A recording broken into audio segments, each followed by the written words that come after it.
Welcome to our ஆன்மீக களஞ்சியம் channel.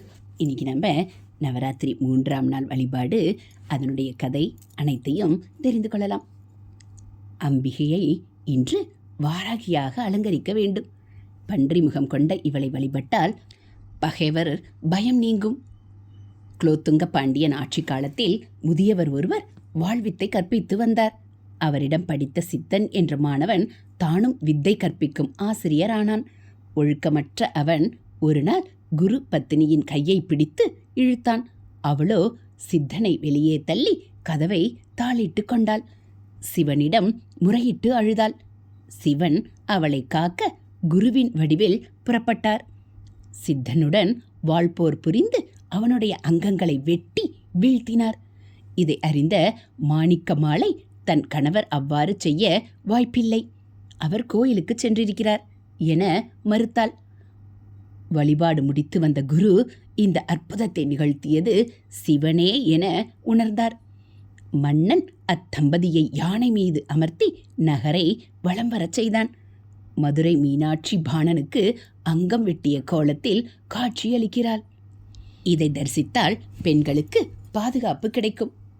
இன்று நெய்வேத்தியமாக எலுமிச்சை சாதம் பண்ணலாம். மல்லிகை, செவ்வந்தி மலர்களை தூவி அர்ச்சனை செய்யலாம். 3வது நாளுக்கு உரிய வாராகி அன்னை கன்யா கல்யாணி என்று அழைக்கப்படுகிறாள். செண்பகம், சம்பங்கி இவளுக்கு உகந்தவை. சர்க்கரை பொங்கல் படைத்து வழிபாடு செய்யலாம்.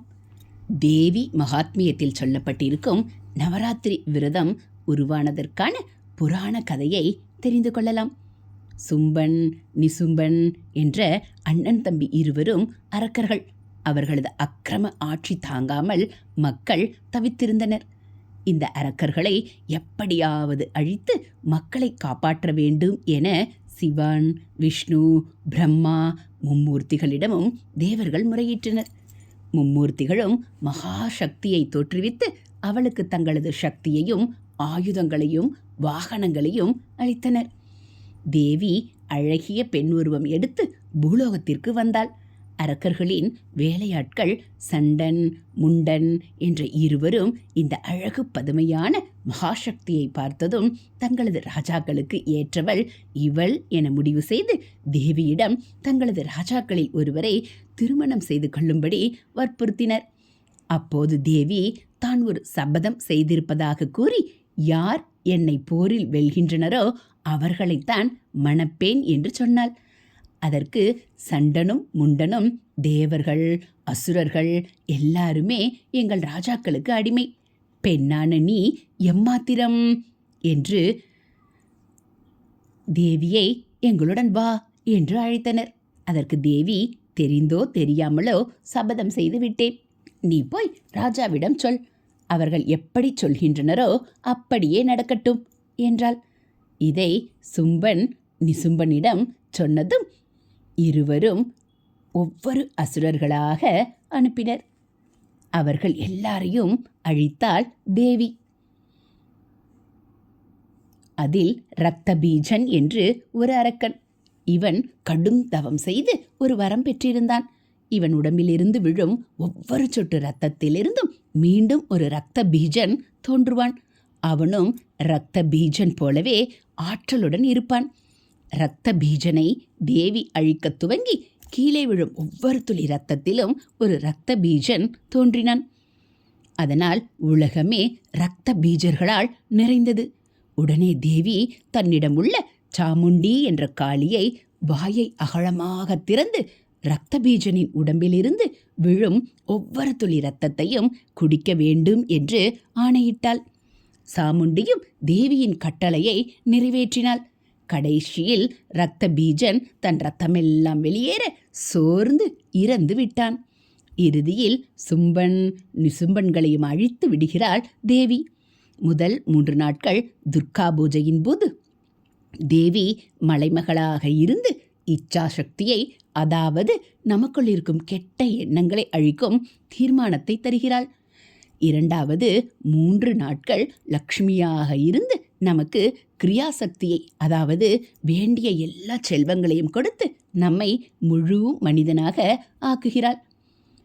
மூன்றாவது 3 நாட்கள் சரஸ்வதியாக உருவாகி நமக்கு ஞான சக்தியை அருளி நாம் மோட்சமடையும் வழியை காட்டுகிறாள். 10வது நாள் தசமியன்று மோட்சத்தை அடைய வழி ஏற்பட்டதை கொண்டாடும் தினமான நவராத்திரி பூஜையை எல்லாரும் சேர்ந்து வழிபடுகிறோம். வசந்த நவராத்திரி 3ஆம் நாளில் நமக்கு அருள் தரும் தேவி சந்திரகண்டா. சந்திரகண்டா 3ஆம் நாளுக்கான தேவி. 3 கண்களை உடைய இவளை வணங்கினால் வெப்பம் தணிந்து குளிர்ச்சி ஏற்படும். சந்திரகாந்தக்கள் எப்படி சந்திரனின் குழுமையை தன்னுள் வாங்கிக் கொண்டு நீரை பொழிகின்றதோ அப்படியே அம்பாள் நம் வெம்மையை தன்னுள் வாங்கிக் கொண்டு குழுமையான கருணை நீரை பொழிகின்றாள். இங்கே வெம்மை என்பது நம் வினைகளை குறிக்கிறது. நம் தீவினைகளால் ஏற்படும் வெப்பத்தை தணித்து தன் கருணை மழையால் நம்மை குளிர்விப்பவள் இவளே. முக்கண்ணனின் பத்தினியான இவளும் முக்கண்களை கொண்டு தலையில் பிறைச்சந்திரனை சூடிக்கொண்டு காட்சி கொடுக்கிறாள். நவராத்திரி 9 நாட்களும் அம்பிகையின் பல்வேறு வடிவங்களை வணங்கி வர 10ஆம் நாள் வெற்றி, அதாவது விஜயதசமி என்பார்கள். நாட்டின் பல்வேறு பகுதிகளில் நவராத்திரி என்றும் தசரா என்றும் பதுக்கம்மா என்றும் ராம்லீலா என்றும் கொண்டாடப்படுகிறது. தென்னிந்தியாவில் குழு வைத்து கொண்டாடும் வழக்கமும் இதுதான். இதுபோல் ஆன்மீக கதைகளை நீங்கள் தெரிஞ்சுக்கணும் அப்படின்னா மறக்காமல் நம்ம சேனலை சப்ஸ்கிரைப் பண்ணுங்கள். கூடவே பெல் ஐக்கானை கிளிக் பண்ணி ஆள்கிற பட்டனையும் அழுத்திடுங்க. நம்ம சேனலில் வரக்கூடிய ஆன்மீக தகவல்கள், ஆன்மீக விஷயங்கள் எல்லாம் உங்களுக்கு பிடிச்சிருந்தா ஒரு லைக்கும் கமெண்ட்டும் கொடுத்து உங்களுக்கு தெரிஞ்சவங்களுக்கும் ஷேர் பண்ணுங்கள். அது மட்டும் இல்லாமல் நம்ம சேனலோட பிளேலிஸ்ட்டில் போய் பார்த்தீங்க அப்படின்னா தெய்வத்தின் குரல் பகுதிகள் தனித்தனியாக 5 பாகங்கள் வரைக்கும் போட்டிருக்கோம். ஸ்லோகங்கள் நிறைய போட்டிருக்கோம். மகாபெரிவா மகிமை, 108 திவ்ய தேசங்கள் எல்லாம் தனித்தனி தொகுப்புகளாக இருக்குது. அதனால் நம்ம சேனலை மறக்காமல் சப்ஸ்கிரைப் பண்ணி எல்லாம் உங்களுக்கு பிடிச்சிருந்தா ஒரு லைக்கும் கமெண்ட்டும் கொடுத்து உங்களுக்கு தெரிஞ்சவங்களுக்கும் ஷேர் பண்ணுங்கள். தேங்க்யூ.